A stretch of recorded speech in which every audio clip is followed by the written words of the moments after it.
pensando em muitas coisas. Muitas coisas. E é engraçado.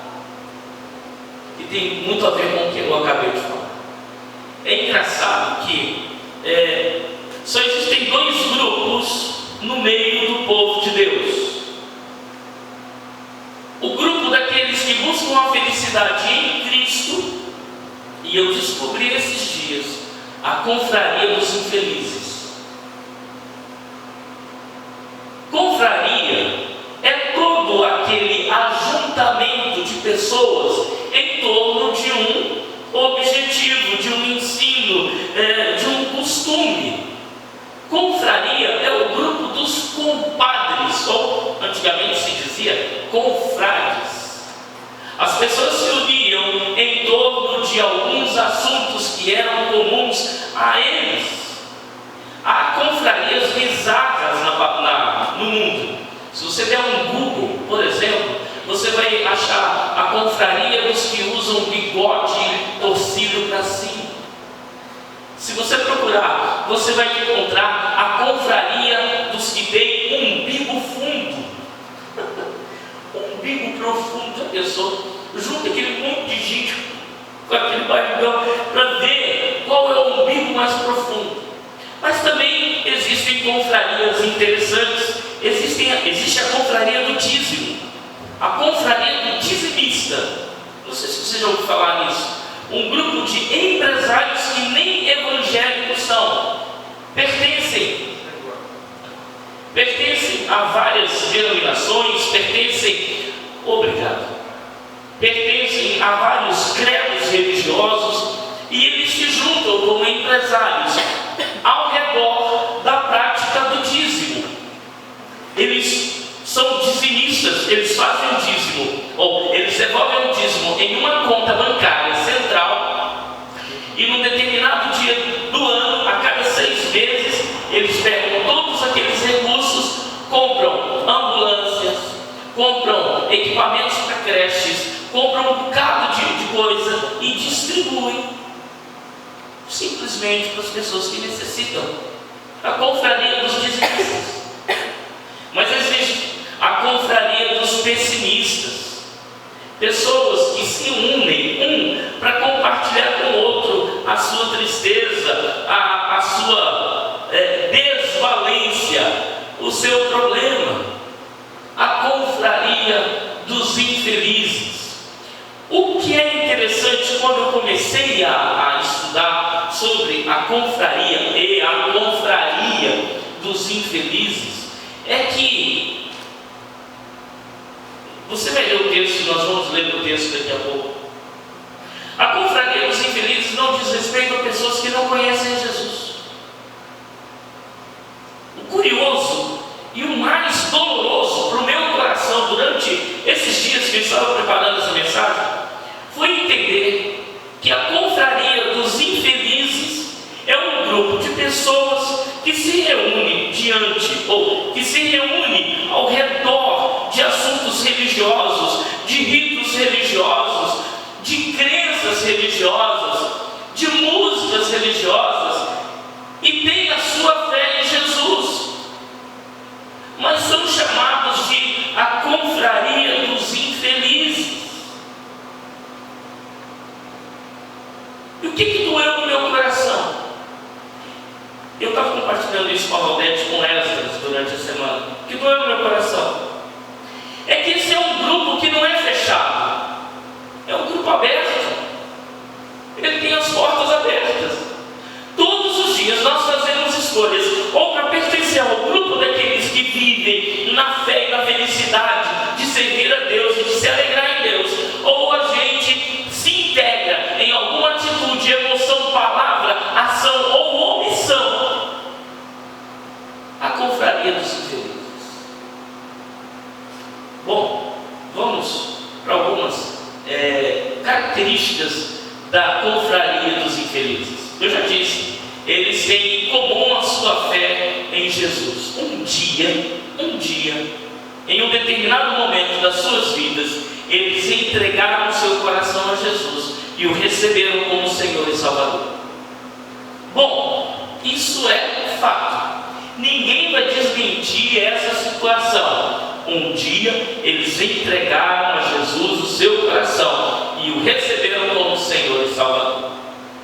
Mas a imagem ou a semelhança da parábola do semeador, nós vamos entendendo que essas pessoas de alguma forma mantêm uma relação com Jesus muito complicada.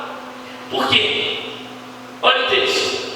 Se a nossa esperança em Cristo se resume apenas às coisas dessa vida, somos os mais infelizes de todos os homens.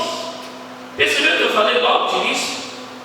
Esse é um grupo formado por pessoas que já conhecem Jesus, mas a sua fé está muito bem representada pela parábola do semeador, de sementes que caem na beira do caminho, de sementes que caem entre os pedregulhos e de sementes que são pisadas pelos homens e simplesmente não levam a cabo a sua germinação, não florescem, não frutificam e não crescem.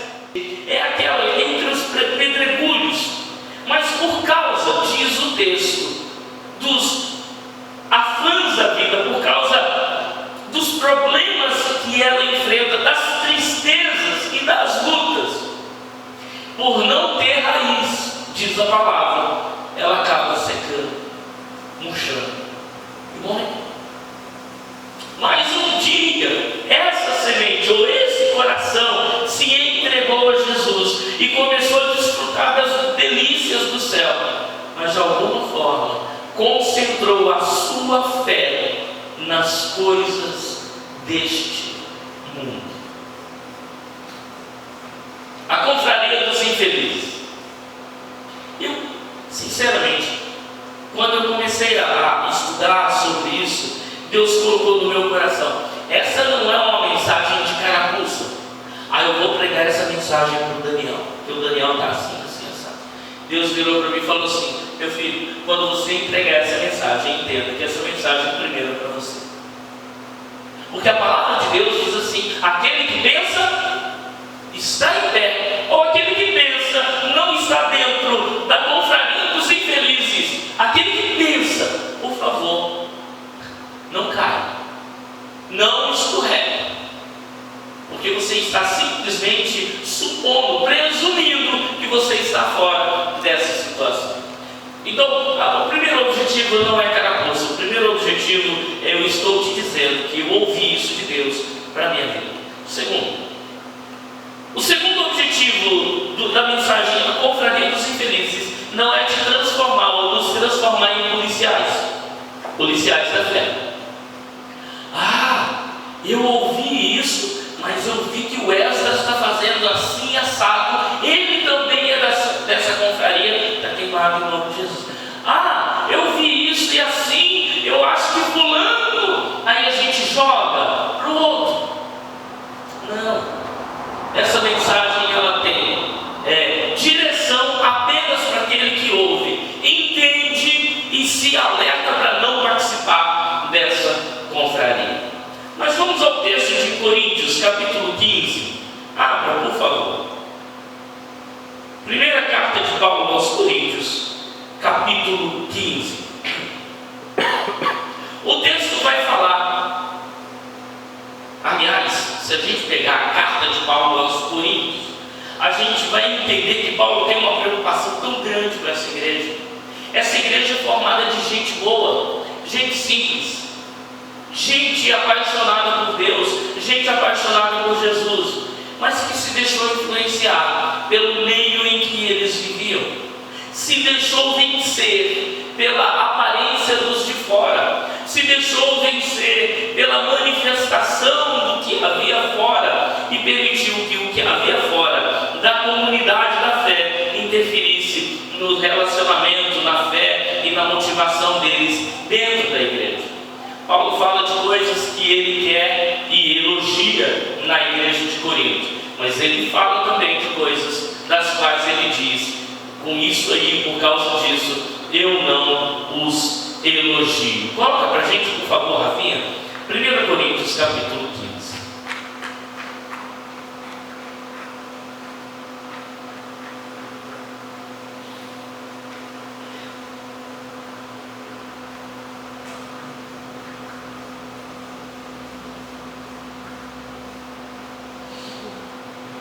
No versículo 1, nós vamos encontrar assim: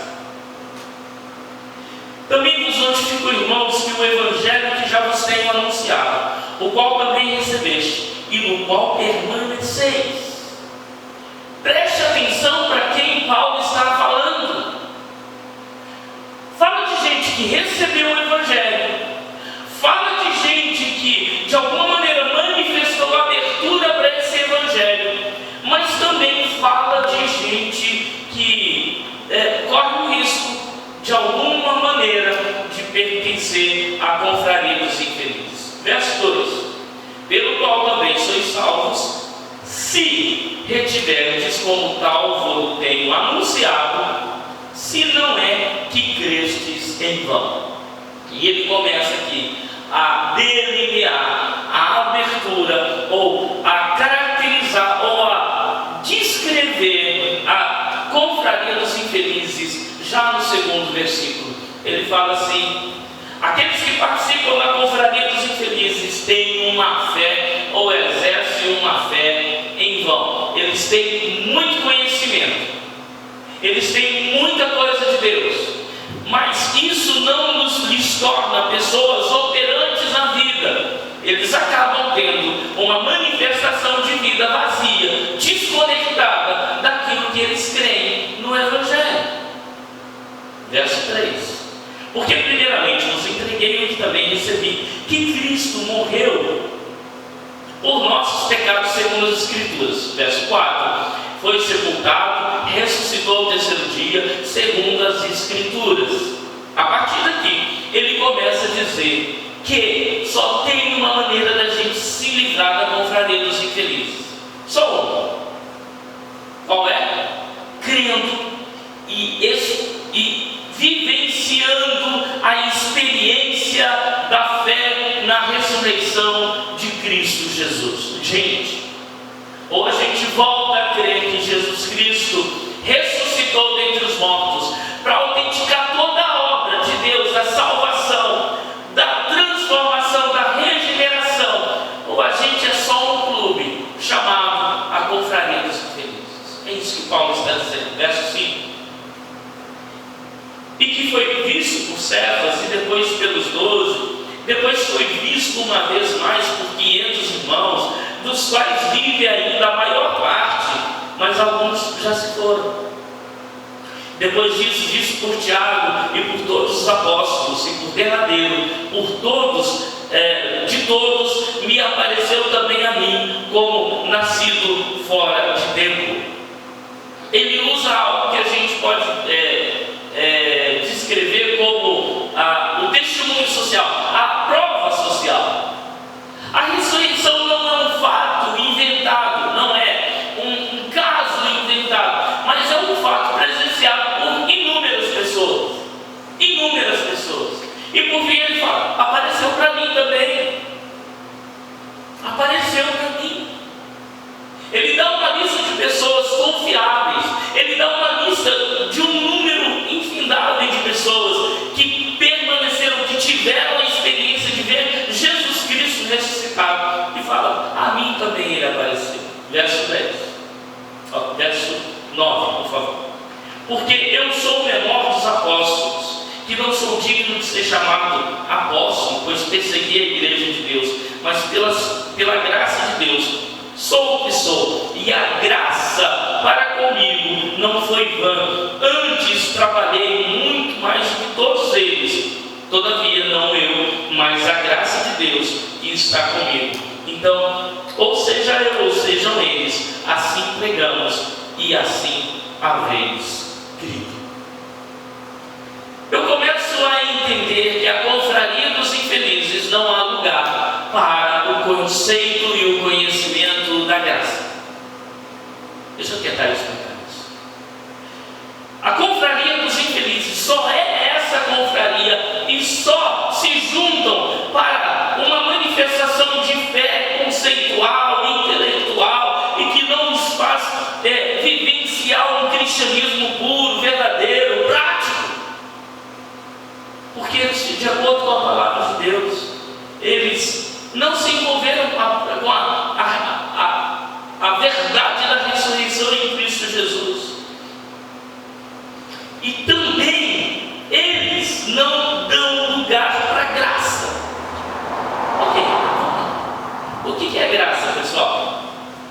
que diz a doutrina da graça?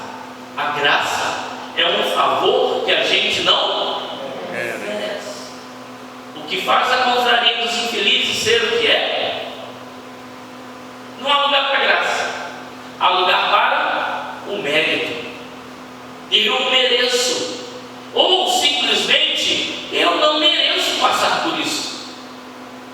Em se tratando das situações ruins da vida, em se tratando dos momentos maus da nossa história, o sujeito levanta a cabeça, estica o peitinho para fora, empina a poupancinha para trás e diz: eu não mereço passar por isso. A confraria dos infelizes anda com um currículo debaixo do braço. Eu fiz tanto, eu trabalhei tanto, eu operei tanto na fé e hoje eu estou passando por isso. Gente, joga o currículo fora. Nenhum histórico se sustenta quando a gente olha para Deus no livro, para Cristo e para a igreja do Senhor, no livro de Atos, e diz: tudo que vocês estão fazendo não passa de simples obrigação. Simples obrigação. Quando não há lugar para graça ou espaço para graça na nossa vida, nós deixamos de ser servos para sermos pessoas que vão julgar uns aos outros e as coisas que vão acontecendo com a gente. Porque naquele tempo também existiam dois grupos teológicos que se degladiavam muito. Um deles, e os dois formados por judeus, um deles queria na ressurreição, o outro não. O que Paulo fala? Para de se concentrar na briga deles, porque de fato Cristo ressuscitou. E olha como ele vai se envolver com a ressurreição de Cristo todo esse tempo. Verso 13: se não há ressurreição, também Cristo não ressuscitou. E se Cristo não ressuscitou, vamos lá, vã é a nossa pregação, e também vã é a nossa fé. Vocês entendem uma coisa?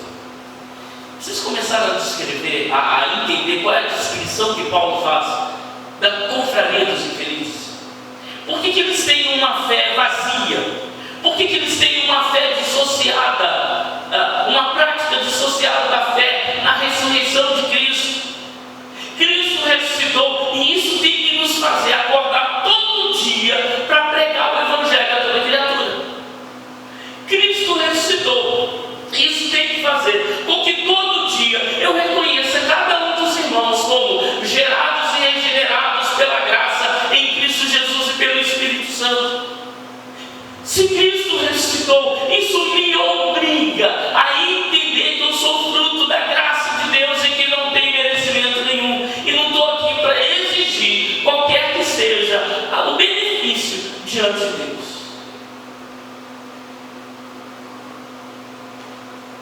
Todos os dias eu me dou conta de que eu não sou merecedor de tudo que eu tenho. Eu não sou merecedor. Todos os dias. Isso precisa mudar um pouco da minha história.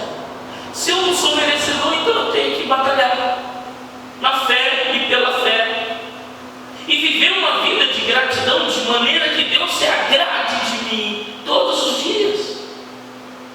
Mas vamos para frente. Verso 15: e assim somos também considerados como falsa testemunha de Deus. Se Jesus não ressuscitou, então a gente está contando mentira para o mundo.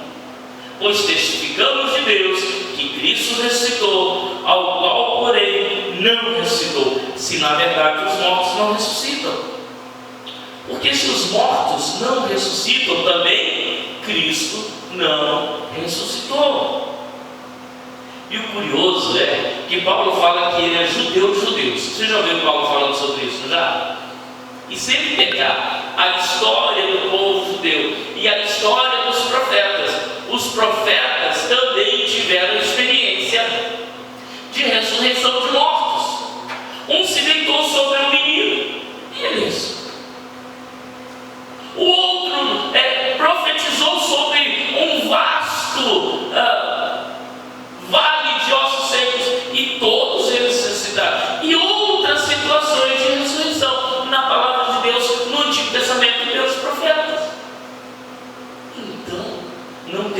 obrigado. Agora vamos lá, verso 16. Verso 17. Se Cristo não ressuscitou, vã é a nossa fé e ainda permanecemos nos nossos pecados. Vamos lá, mais uma característica da confraria dos infelizes. Eles vivem debaixo do tacão e da condenação, do juízo e da culpa do pecado. Tudo que eles fazem, a grande preocupação é a condenação do pecado. Tudo que eles sentem é mesclado, envolvido pela culpa e pela condenação do pecado. O pecado é que move essas vidas. Medo, aflição, desespero e falta de dignidade de ter uma relação com Deus.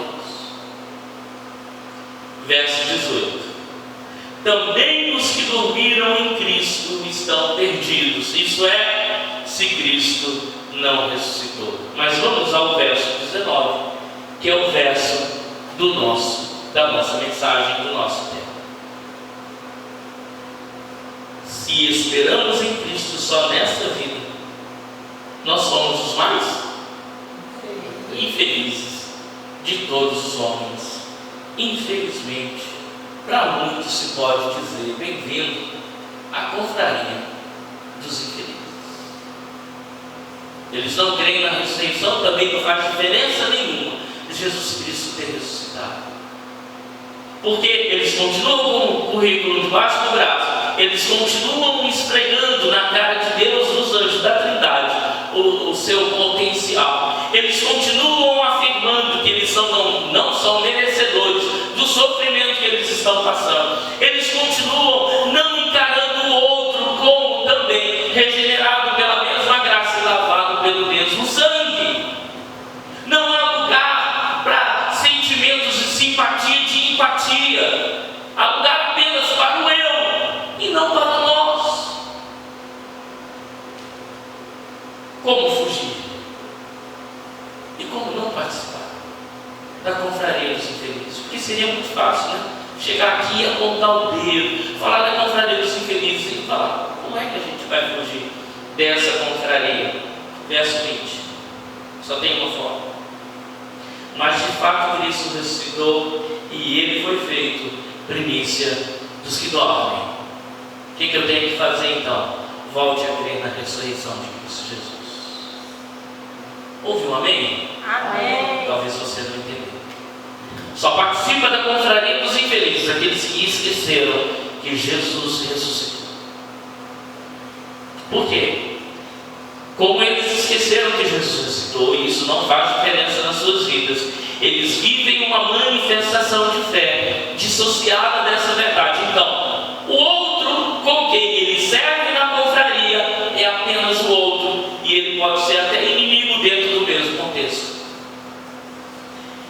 A sua vida não é objeto de graça. Ele se envolve apenas com: eu mereço isso, eu posso aquilo, eu exijo que Deus faça isso, ou eu não mereço o sofrimento que eu estou passando. A confraria dos infelizes não tem um olhar para fora, porque a ressurreição fez o que, pessoal? A ressurreição fez com que aquele grupo pequeno, ou aquele grupo que estava em franca expansão, começasse a olhar para fora e não para eles mesmos. Foi a ressurreição a grande mensagem que fez o cristianismo explodir naqueles dias. Mas vamos lá, eu só fujo quando eu volto a crer na promessa e no poder da ressurreição. Jesus é a primícia de todos aqueles que dormem. Verso 21. Porque assim como a morte veio por um homem, também veio a ressurreição dos mortos por um homem. Porque assim como todos morrem em Adão, também assim todos serão vivificados em Cristo. Mas cada um pela sua ordem. Cristo, as primícias, depois os que são de Cristo na sua vinda. Depois virá o fim, quando tiverem entregado o reino a Deus, ao Pai, e quando houver aniquilado todo o império, e toda a potestade, e toda a força. você precisa voltar a se alegrar. Porque parte de tudo isso que a gente está vendo aqui, como objeto e motivação da gente crer que a gente não participa, ou de que a gente vai fugir da confraria dos infelizes, já aconteceu. Deixa eu te contar aqui uma grande bênção. Jesus já venceu o inferno. Sim ou não, igreja? Sim. Opa, não entendi. Jesus já venceu o inferno. Sim ou não? Sim. Sim. Se ele já venceu o inferno, parte de toda essa palavra, de toda essa promessa, já começou a se cumprir. Por quê? Jesus ressuscitou. Ele levou cativo o cativeiro e trouxe liberdade aos homens. O castigo que nos traz a paz estava sobre ele, e ele encravou na cruz e colocou sob o desprezo todo o principado e toda a potestade na cruz do Calvário. Crer na ressurreição é o grande exercício que vai fazer o que a moda, né, do coach chama de mindset. Você sabe o que é mindset? É a transformação das atitudes pela transformação da mente. Hoje é o seu dia de um mindset total. De quê? Eu vou transformar as minhas atitudes, as minhas palavras, porque eu vou voltar a crer na ressurreição de Cristo Jesus. Isso precisa transformar de novo em combustível para a nossa vida, para a glória de Deus em nome de Jesus. Amém. Verso 24, depois virá o fim. Verso, nós já lemos 25. Porque convém que ele reine até que haja posto todos os inimigos debaixo dos seus pés. E vamos lá. O último inimigo que há de ser aniquilado é a morte. Mas para, deixa eu te contar. Ele já venceu a morte. Se ele é a primícia dos que dormem, ele já venceu a morte. O último inimigo a ser aniquilado é a morte. Mas preste atenção, ela vai ser aniquilada, ela não vai ser vencida, porque ela já foi vencida na morte e na ressurreição de Cristo. Quando Paulo aos Tessalonicenses vai consolar a igreja, ele fala assim: consolem uns aos outros com o poder da ressurreição. Quando vocês passarem por perdas, gente queridos, consolem uns aos outros com o poder da ressurreição, com a mensagem da ressurreição. Porque aqueles que morrem em Cristo apenas dormem no Senhor. Mas essa morte já foi vencida por Cristo Jesus. O que para nós é perda, para aqueles que vão e para aqueles que dormem é uma grande vitória. É o fato de eles vencerem aquele último inimigo que vai ser aniquilado. Aí Paulo fala assim: console, conforte cada um com essas palavras.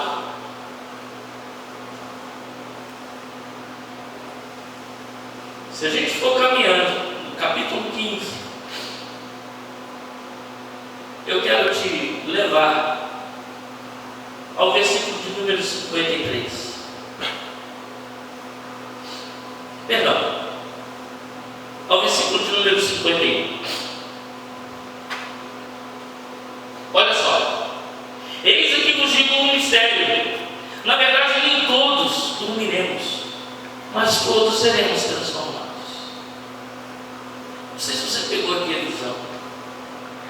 Em nenhum momento fala de morte, porque ela já foi vencida em Cristo Jesus. E aqueles que partem para o Senhor, dormem no Senhor, segundo a visão do mal.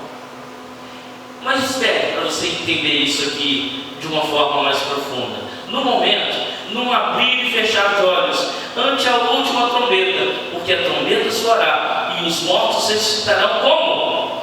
Incorruptíveis, com o corpo transformado, e nós seremos transformados. Porque convém que isso que é corruptível se revista de incorruptibilidade, e o que é mortal se revista de imortalidade. quando o que é corruptível se revestir de corruptibilidade, e o que é mortal se revestir de imortalidade, então se cumprirá a palavra que está escrita: tragada foi a morte pela vitória. Louvado seja o nome do Senhor. Amém.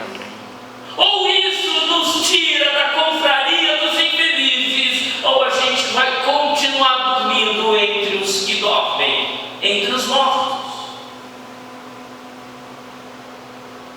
Verso de número 55 é a grande ode, é a grande canção de vitória, que todos aqueles que se afastam da confraria dos infelizes precisam cantar. Onde está, ó morte, o teu aguilhão? Onde está, ó inferno, a tua vitória? O aguilhão da morte é o pecado, e a força do pecado é a lei. Vamos juntos? Mas graças a Deus que nos dá vitória por meio do nosso Senhor Jesus Cristo. Qual é o objetivo dessa mensagem? De alertar que existe um grupo no meio dos cristãos que se chama confraria dos infelizes. Eles não se incomodam com o outro, eles não se incomodam com o sofrimento dos que estão caminhando para o inferno, porque eles esqueceram do poder da ressurreição. O objetivo é fazer com que você se alerte para isso e nunca participe, em momento algum, da confraria dos infelizes. Mas eu quero te dar uma motivação extra para isso acontecer na sua história. Verso de número 58. Vamos juntos aqui? Vamos lá? Portanto, meus amados irmãos, mantenham-se firmes, que nada se me deixar sozinho. Pelo amor de Deus, vamos lá.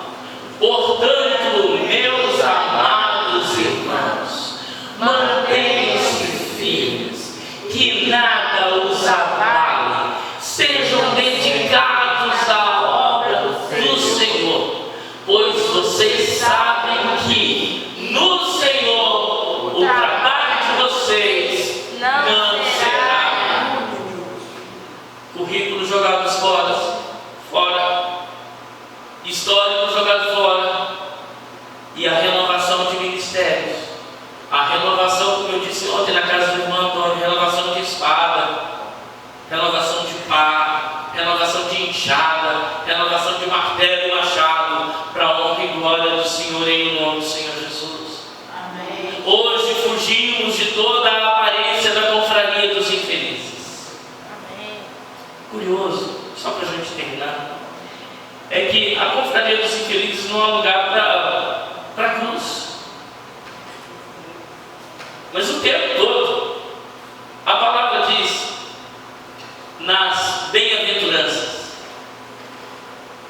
Não sei se você lembra das bem-aventuranças. Bem-aventurados sois quando perseguidos, quando injuriados, quando abatidos, quando mortos por isso, por aquilo, sabe? Entendam que o galardão de vocês não é desta terra. Vocês pertencem a uma outra nação, a uma outra esfera de coisas e de bênçãos que Deus tem preparado para vocês. Sejam pacificadores, envolvam-se com a palavra de Deus que diz: sejam sempre constantes, não se permitam abalar por coisa alguma, sejam constantes na obra do Senhor, sabendo que no Senhor, não na igreja, sabendo que no Senhor, não para o pastor, sabendo que no Senhor, não para o fruto, sabendo que no Senhor, o trabalho de vocês não é em vão, não é inútil. Inútil é participar da confraria dos infelizes.